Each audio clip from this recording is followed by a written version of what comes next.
Et Tzomkal, aujourd'hui on jeûne le 18, on est le Hay Tammuz et non pas le 17. C'était Shabbat, ça a été repoussé pour dimanche. Il y a quelques conséquences dans la halakha par rapport à comment jeûner et qui doit jeûner.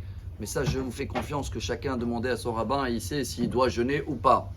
On a même partagé ensemble la semaine dernière les 5 événements qui sont passés aujourd'hui, on vient de les lire également. Et le premier, que l'étape de la loi a été brisée, je crois qu'il y a un grand message pour nous. Parce que si l'étape de la loi a été brisée aujourd'hui, c'est que Dieu il a choisi cette date-là comme la meilleure date de faire descendre toute la Torah qui était en haut, ici en bas. Donc c'est une grande journée. Une journée que le spirituel et le matériel, parce que la Torah, elle a été écrite sur des tables de la loi, devait descendre en bas. On ne l'a pas mérité, mais je crois qu'il y a un point, pour moi en tous les cas, très important. À la place qu'on va un petit peu tourner, essayer de réparer, chacun il connaît tous les faux dollars qu'il a chez lui. C'est une histoire qui était en Amérique très connue. Ils ont attrapé toute une équipe, 3 personnes, avec des faux billets de dollars. Premier, je ne sais pas combien il avait, 1 million de faux dollars. Ils l'ont jugé 2 ans de prison. Le deuxième, il avait 4 millions. Il a eu le double, 4 ans de prison. Le dernier, il n'a même pas avait $1, il n'a pas eu dans sa poche. Il a reçu 20 ans de prison. Il a dit au juge, pourquoi moi j'irai. Ils ont dit, chez toi, la police, ils m'ont dit qu'ils ont trouvé l'imprimerie. L'imprimerie de tous les faux dollars. Pourquoi je raconte ça aujourd'hui, chers amis? Il y a une Gemara dans le Talmud de Jérusalem, Talmud Yerushalmi, Yoma, page 81. Là-bas, la Gemara, elle dit, qu'est-ce qui est pire? Le premier temple qui a été détruit ou le deuxième? Ça veut dire, quelle génération était moins bonne?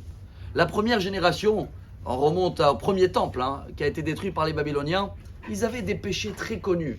Des péchés très graves dans la Torah. Avodah Zara, l'adultère, Gilouy Arayot, Shfichut Damim, des meurtres, idolâtrie. Mais par contre, c'est ça qui est beau. Ils faisaient les péchés devant tout le monde. Mais toutes les bonnes actions, ils faisaient en cachette. La deuxième génération du deuxième temple, c'est l'inverse.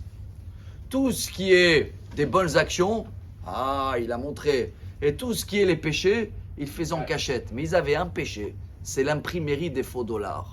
C'est le pire, c'est ça qui... C'est pas moi qui le dis, la Gemara elle dit. Comment on sait que la deuxième génération, il y avait la haine gratuite, quand l'autre était irréussi, on le regardait comme ça, la Gemara elle dit, ils aimaient leur argent, ils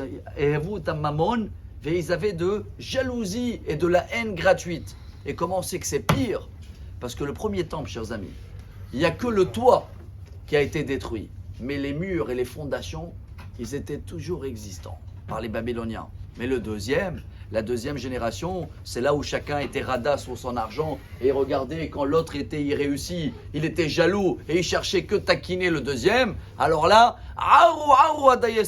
même les fondations, ils ont été arrachées. Chers amis, voilà notre mission en ce moment. C'est ça en premier.